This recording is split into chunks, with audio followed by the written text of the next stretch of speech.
Nous avons des compagnies, des industries et des distributeurs qui sont des délinquants, qui se comportent comme des voyous, des koulounas dans l'assainissement. Tout ce qui les intéresse, c'est vendre.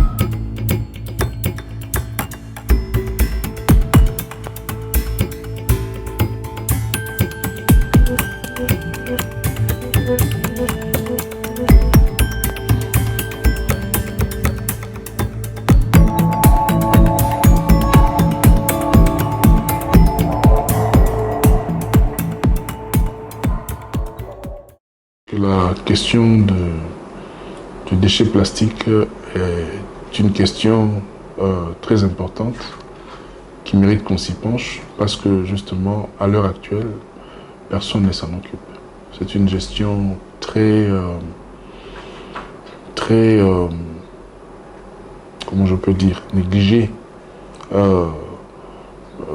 du fait qu'il suffit de circuler dans la ville pour voir comment rien n'est fait pour un tant soit peu améliorer la situation avec la prolifération de bouteilles en plastique, des sachets, ou encore, comme on les appelle, les termes consacrés, c'est les plastiques à usage unique, hein, qui comprend tout un tas d'objets que nous utilisons chaque jour, mais dont on ne planifie pas la meilleure façon de les gérer, comme on voit d'autres pays le faire ailleurs. Vous savez, le problème de la gestion plastique est un problème universel.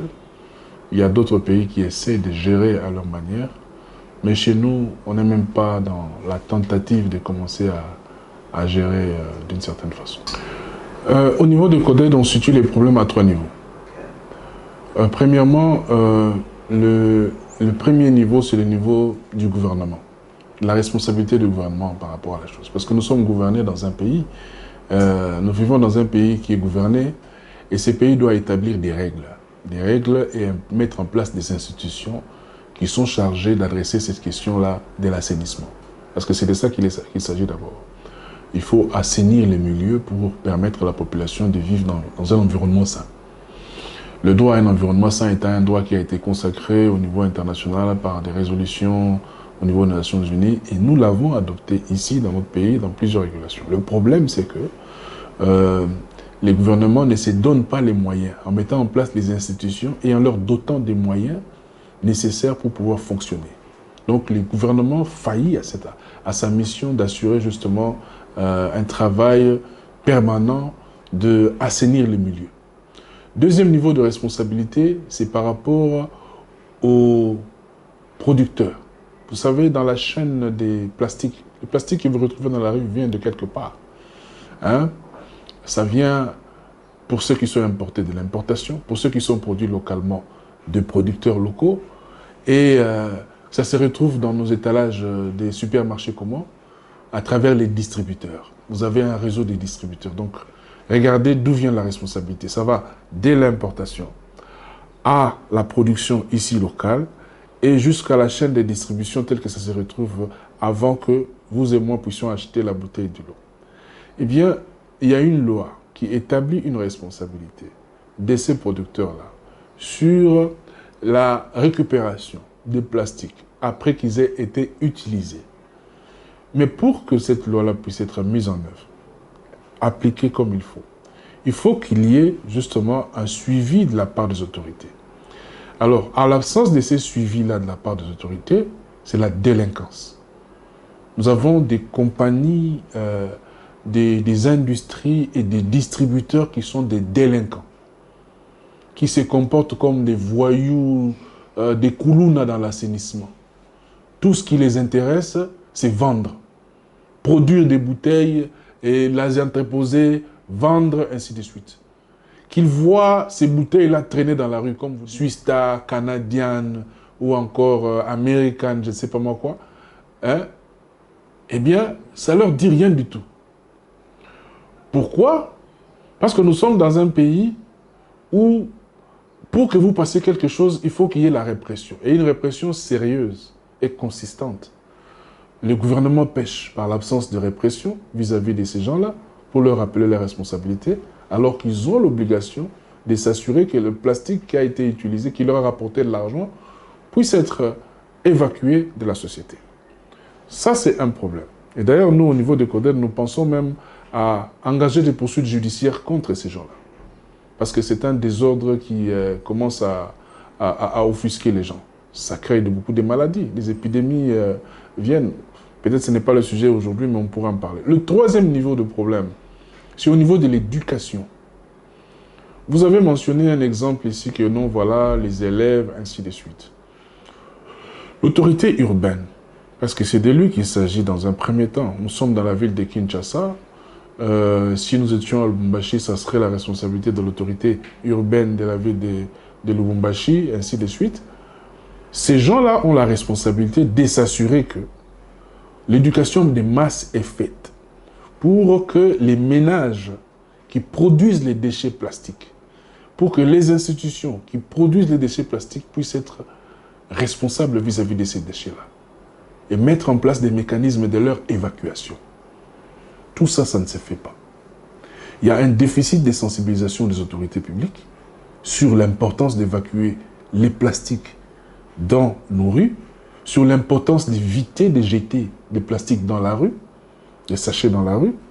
Il y a eu, il y a quelques années, une mesure qui interdisait que voilà, le supermarché ne puisse plus donner, livrer des marchandises achetées en utilisant des sachets non biodégradables. Mais le problème, c'est que on a ciblé seulement une catégorie. On a ciblé la catégorie des supermarchés. Parce qu'on sait que c'est tenu par des Libanais, par des Indiens, et ils auront de l'argent à donner. Mais la majeure partie des plastiques qui se retrouvent dans nos rues, dans nos rivières, ne viennent pas toujours de ces supermarchés-là. Ça vient de nos marchés, de nos andos, où on vous vend aujourd'hui jusqu'à l'huile, hein, l'huile de palme dans les sachets.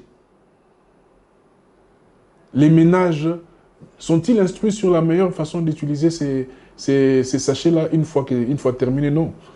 On jette dans les caniveaux, parfois même devant la maison, ça se retrouve en train de boucher, même les tuyaux des plomberies à la maison, ça provoque des histoires. Donc, ce problème d'éducation est un problème qui doit être sensible. Nous avons rappelé ça l'année passée, lors de la Journée mondiale de l'environnement. Nous avions fait une émission avec une chaîne de la place, où nous avons rappelé que si on ne met pas beaucoup d'accent sur l'éducation, la sensibilisation de la population, eh bien, nous n'aurons qu'à pleurer sur nous-mêmes. Et la conséquence est là.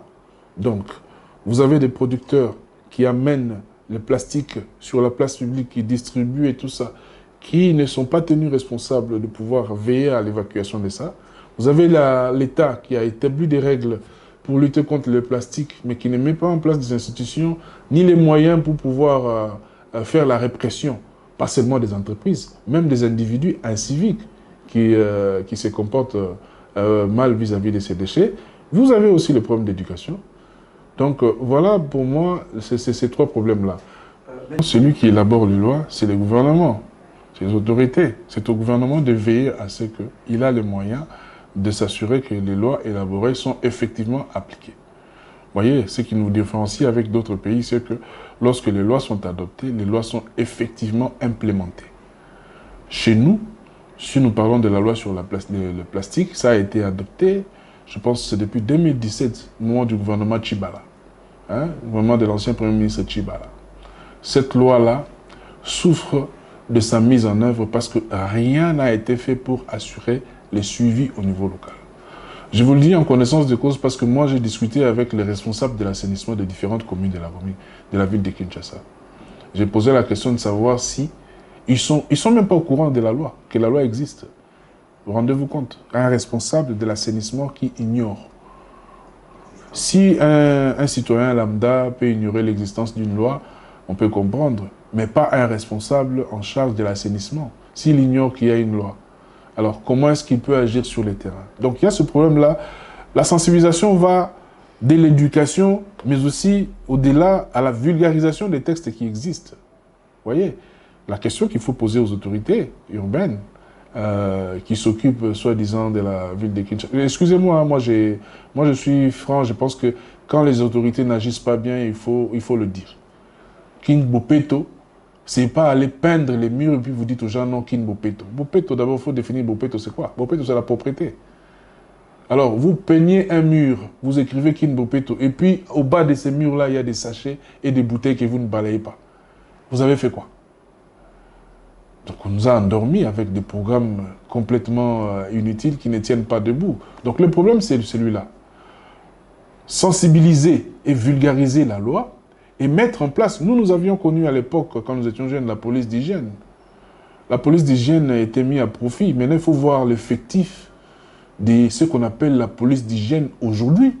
Est-ce qu'elle existe d'abord encore, cette unité-là? Elle est dédiée à faire quel travail? Parce que si la police d'hygiène travaillait, nous n'aurons pas nos rues parsemées de plastique et des détritus de tout genre.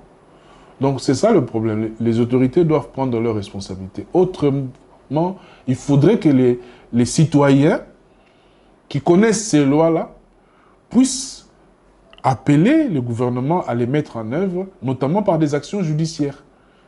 Et ce n'est pas une nouveauté, ça se fait déjà ailleurs sous d'autres cieux, où l'État est assigné en justice pour son incapacité et son irresponsabilité, sa négligence à ne pas tenir compte du droit des populations à vivre dans un environnement sain. Écoutez, nous, essentiellement, nous avons commencé d'abord par la sensibilisation. Et lorsque nous avons commencé la sensibilisation, nous avons d'abord ciblé les hommes de médias. On a organisé une formation à l'attention des journalistes et de certains responsables des ONG pour qu'ils comprennent les dangers du plastique, c'est quoi? Parce que souvent, quand on dit aux gens que voilà, les plastiques représentent un danger, on ne comprend pas. Évidemment, il y a des volets scientifiques dans ça.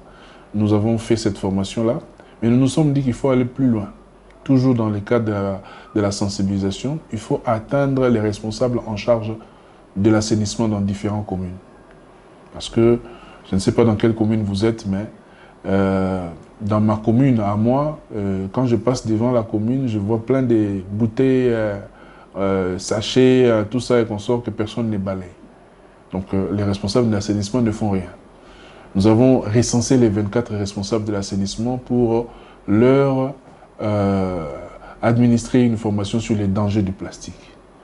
Et faire en sorte de leur inculquer cette mentalité-là qu'il faut qu'ils travaillent pour assainir. Mais nous avons pris conscience des défis qui sont les leurs, parce qu'ils sont responsables de l'assainissement dans des communes qui ont la taille des grandes tailles et qui sont énormes, mais ils n'ont pas les moyens de leur politique. Vous voyez?